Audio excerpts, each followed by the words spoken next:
Me friends and ఫ్యామిలీతో సరదాగా బయటకు వెళ్ళటానికి కారు లేదా అయితే వెంటనే ఈ నెంబర్కి కాల్ చేయండి. వెల్కమ్ టు మార్కెట్ ముచ్చట్లు. నేను మీ విష్ణు. ప్రస్తుతం నాతో పాటు senior stock market analyst Ramachandramurthy గారు ఉన్నారు. వారితో మాట్లాడదాం. సార్ నమస్తే. సార్ నమస్తే విష్ణు గారు. రామచంద్రమూర్తి గారు, మార్కెట్ల పరిస్థితి ఏంటో అర్థం కావట్లేదు. మళ్ళా కొత్త వైరస్లు అంటున్నారు, ఇంకోటి ఏదో చైనా వైరస్ అంటున్నారు, హెచ్ఎంపీ వైరస్ అంటున్నారు. భయం వేస్తుంది. మళ్ళా 2020-21 నాటికి మళ్ళీ వెనక్కి వెళ్తున్నామా ఏంటో అర్థం కావట్లేదు. మార్కెట్స్ ఏమో ఒక రేంజ్లో కొలాప్స్ అవుతున్నాయి. ఒక 3-4 మంత్స్ బ్యాక్ వరకు కూడా మనం 85,000 ఆల్ టైమ్ హై చూసిన మార్కెట్లు ఇవాళ 78,000కి వచ్చేసాయి. ఏంటి అసలు ప్రస్తుతం మార్కెట్ ముందు ఉన్న సవాళ్ళు ఏంటి? ఈ సవాళ్ళన్నింటినీ అధిగమించి మార్కెట్ ఎలా ముందుకెళ్ళాలి? అండ్ ఆల్రెడీ మార్కెట్లో ఎగ్జిస్టింగ్ ఉన్న పార్టిసిపెంట్స్ ఈ టైంలో ఎలా వ్యవహరించాలి? మార్కెట్లోకి కొత్తగా రావాలి అనుకున్న వాళ్ళు మరి ఈ చుట్టూ జరుగుతున్న వ్యవహారాన్ని ఏ విధంగా అర్థం చేసుకోవాలి అంటారు? నిజమే విష్ణు గారు. యాక్చువల్గా మార్కెట్స్ జనరల్గా లాస్ట్ 24లో లాస్ట్ 3 మంత్స్ ఫాలో అవుతాయి. అది యాక్సెప్ట్ చేసాం. జనవరిలో జనరల్గా ఏంటంటే మార్కెట్స్ రైజ్ అవ్వాలి, ఎందుకంటే బడ్జెట్ ర్యాలీ ఇదంతా ఉంటుంది. ఎఫ్ఐఎస్ మొన్న 3 days బ్యాక్ కూడా బయింగ్ వచ్చారు. ఎప్పుడైతే సడన్గా ఈ వైరస్ వచ్చిందో, న్యూస్ వచ్చిందో, ఇక మార్కెట్స్, ఇండియన్ మార్కెట్స్ బాగా కొలాప్స్ అయినాయి. ఒక్కరోజే దాదాపు 1000 పాయింట్లు సెన్సెక్స్ ఫాల్ అయినాయి, అలాగే నిఫ్టీ ఫాల్ అయింది, బ్యాంక్ నిఫ్టీ ఫాల్ అయింది. ఇవాళ లాస్ట్ 3 days 2 days నుంచి కూడా ఆ ఫాల్ కంటిన్యూ అవుతుంది. ఎక్కడ సపోర్ట్స్ రావట్లేదు. అయితే ఏమవుతుందంటే అవి మనం కూడా కోవిడ్ ఫస్ట్ ఏముందిలే అనుకున్నారు, సేమ్ పెద్ద విషయం కాదులే అనుకున్నారు. అదేదో డోలోనే పారాసెటమాల్ వేసుకుంటే అనుకున్నారు ఫస్ట్. సో ఆ తర్వాత ఇప్పుడు దీన్ని కూడా అలాగే ఫస్ట్ మైక్రో లెవెల్లోనే చూస్తారు, ఏముందిలే అన్నట్టు ఉంటుంది. మరి అది మైక్రో లెవెల్లో ఉంటుందా లేకపోతే మ్యాక్రో లెవెల్కి వెళ్తుందా, అది ఏదైనా వైరస్ మనకి ఏ రకంగా అవుతుంది అనేది మనం చూసుకుంటుంటే, అది డెవలప్మెంట్స్ జనరల్గా మనం చూస్తుంటే ఏంటంటే ఇలాగే వింటర్లో స్టార్ట్ అవుతుంది, మే జూన్కి పీక్ అవుతుంది.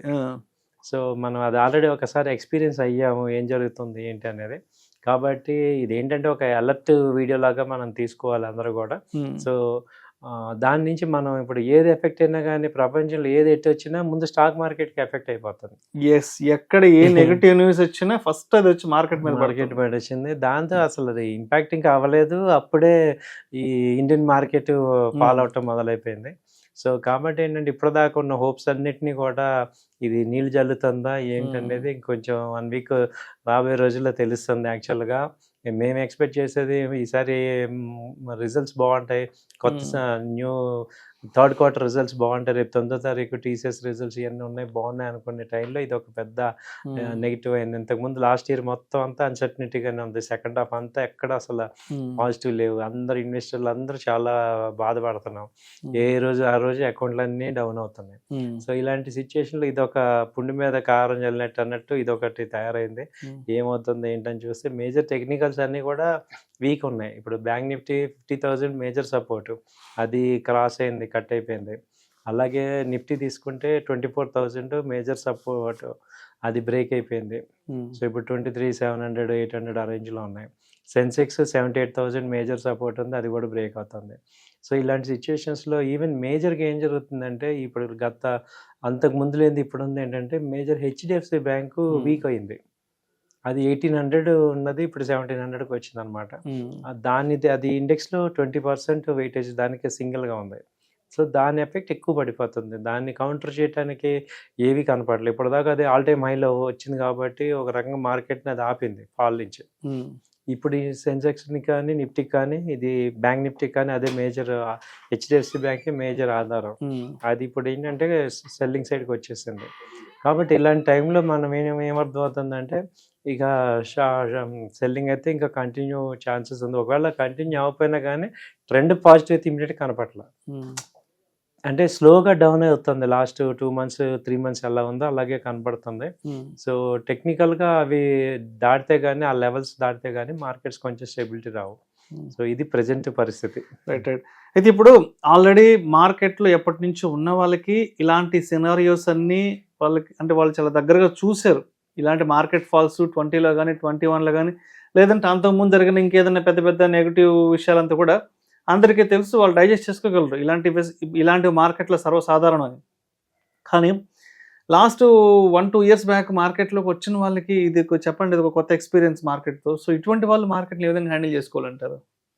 ఇప్పుడు మీరన్నట్టు సార్, అంతకు ముందు జరిగింది ఇప్పుడు డైజెస్ట్ చేసుకున్న వాళ్ళు కూడా దీన్ని డైజెస్ట్ చేసుకోలేకపోతున్నారు. ఎందుకంటే ఇవాళ చాలా ఎక్కువ హోప్స్తో ఇన్వెస్ట్మెంట్ చేసేసారు. అంతకుముందు ఒక ట్రెండ్ ఉంది, అది మళ్ళీ కంటిన్యూ అవ్వదులే అనే పాయింట్తో ఏంటంటే చాలా ఎక్కువ అమౌంట్స్ పెట్టేశారు.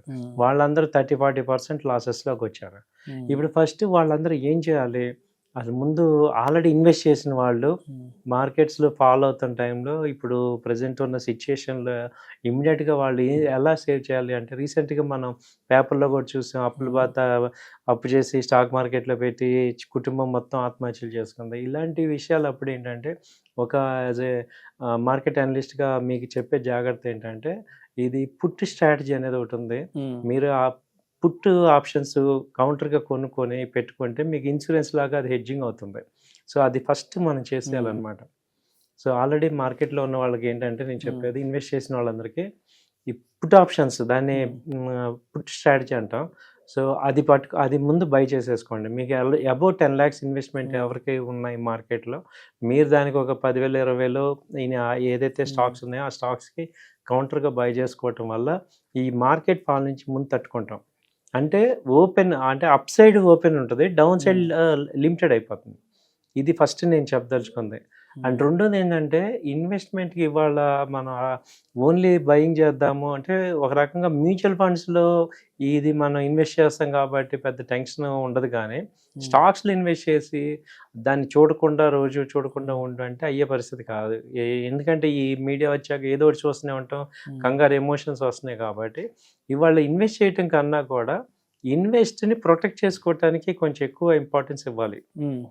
సో మనం వెల్త్ క్రియేషన్లో కూడా వెల్త్ ప్రొటెక్షన్ అనేది కొత్తగా యాడ్ చేయాల్సిందే. ఉన్న ఫండ్ని కాపాడుకోవటం కూడా ఫస్ట్ ఇంపార్టెంట్. దాని తర్వాత గ్రోత్, ఈ రెండు సైమల్టేనియస్గా మనం అర్థం చేసుకోవాలి ఈ కొత్త సంవత్సరంలో అనేది నాకు అర్థమవుతుంది.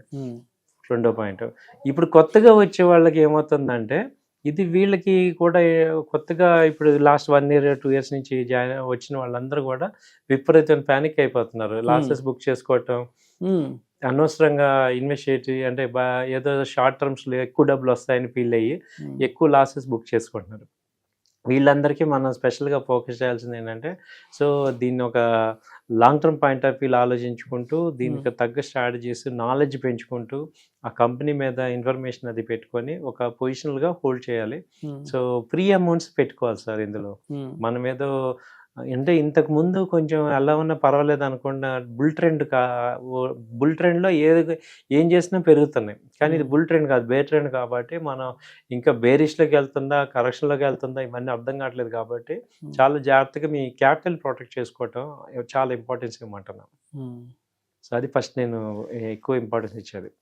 సో ఇంకా అడిషనల్గా ఏం చెప్పాలి అంటే, ఈ మార్కెట్లో మనం తక్కువ రేట్లో కొని ఎక్కువ రేట్లో అమ్మటం అనేది ఒక కాన్సెప్ట్ అయితే, షార్ట్ సెల్లింగ్ కూడా మనం నేర్చుకోవాలి. అంటే ఇప్పుడు ఇలాంటి మార్కెట్ ఫాలో అవుతుంటే ఎక్కువ రేట్లో అమ్మి తక్కువ రేట్లో కొని కొంత అమౌంట్ ట్రేడింగ్ కూడా చేయాలి. అంటే ఇప్పుడు లాంగ్ టర్మ్ ఇన్వెస్ట్మెంట్లో 70% పెట్టుకొని 30% అన్న మీరు షార్ట్ టర్మ్ కూడా చేసేటట్టు ఉంటే అందులో కొంత బెనిఫిట్ మనం తెచ్చుకోగలం. అంటే ఓన్లీ కారు వన్ సైడ్ వెళ్తే కుదరదు, బ్యాక్ సైడ్ కూడా ఉంది కాబట్టి అది కూడా నేర్చుకోవాలి ఇప్పుడున్న పరిస్థితుల్లో. ఎగ్జాక్ట్లీ, నిజం, మంచి పాయింట్ చెప్పారు. నిజంగా కారు ముందుకు తోడమే కదా, రివర్స్ తీసుకోవడం కూడా అది తెలియకుండా కార్ డ్రైవింగ్ చేస్తారంటే అసలు అవ్వదు. అలాగే స్టాక్ మార్కెట్ లో రివర్స్ ట్రేడ్ కూడా చేసేటట్టు ఉండాలి. దానికి ఇప్పుడు చాలా ఇంపార్టెన్స్ ఉంది. ఇంతకు ముందు మనం దాని గురించి ఎక్కువ పట్టించుకోలేదు, కానీ ఇప్పుడు చాలా ఉంది. ఎందుకంటే 3-4 months అది ఇంకా కంటిన్యూ. ఎంతసేపు మీకు ఇంకొక ఎగ్జాంపుల్ ఏంటంటే, మార్కెట్ వచ్చి 44 సంవత్సరాలు అయితే 40 సంవత్సరాలు ఎవ్రీ ఇయర్ 10% డౌన్ అయింది మార్కెట్. మళ్ళీ రికవర్ అయింది, కానీ 10% డౌన్ అవుతున్నప్పుడు ప్యానిక్ చాలా ఉంటుంది కదా సార్. కాబట్టి ఆ రివర్స్ డ్రైవింగ్ కూడా నేర్చుకోవాలి. చాలా మంచి మాట చెప్పారు. ఇప్పుడు మార్కెట్ బాగా హైలో ఉన్నప్పుడు అందరూ సక్సెస్ఫుల్గా ముందుకు వెళ్ళిపోతాం.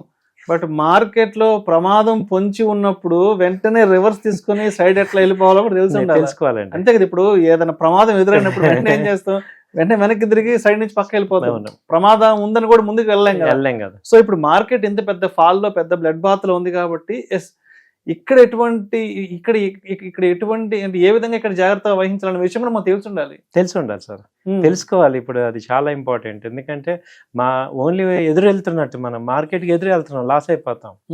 కాబట్టి రివర్స్ మనం తెలుసుకోనంత వరకు ఇందులో సంపాదించలేము.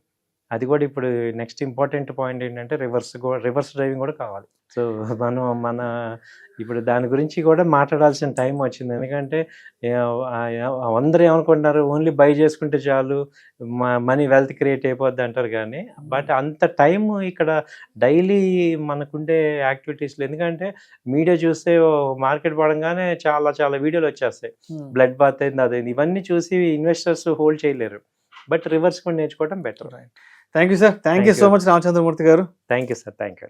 ఈ కొత్త వైరస్ల భయంతో మార్కెట్లో మరి బ్లడ్ బాత్లు అవుతున్నాయి కాబట్టి మరి ఈ టైంలో ఆల్రెడీ మార్కెట్లో ఉన్న ఇన్వెస్టర్స్, ఎగ్జిస్టింగ్ ఇన్వెస్టర్స్ అనే వాళ్ళు ఎటువంటి జాగ్రత్తలు తీసుకోవాలి, కొత్తగా మార్కెట్లోకి వచ్చే వాళ్ళు, రీసెంట్గా వచ్చిన వాళ్ళు మార్కెట్తో ఏ విధంగా డీల్ చేయాలి అనే అంశం గురించి చక్కగా తెలియజేశారు. Thank you so much sir. Thank you అండి.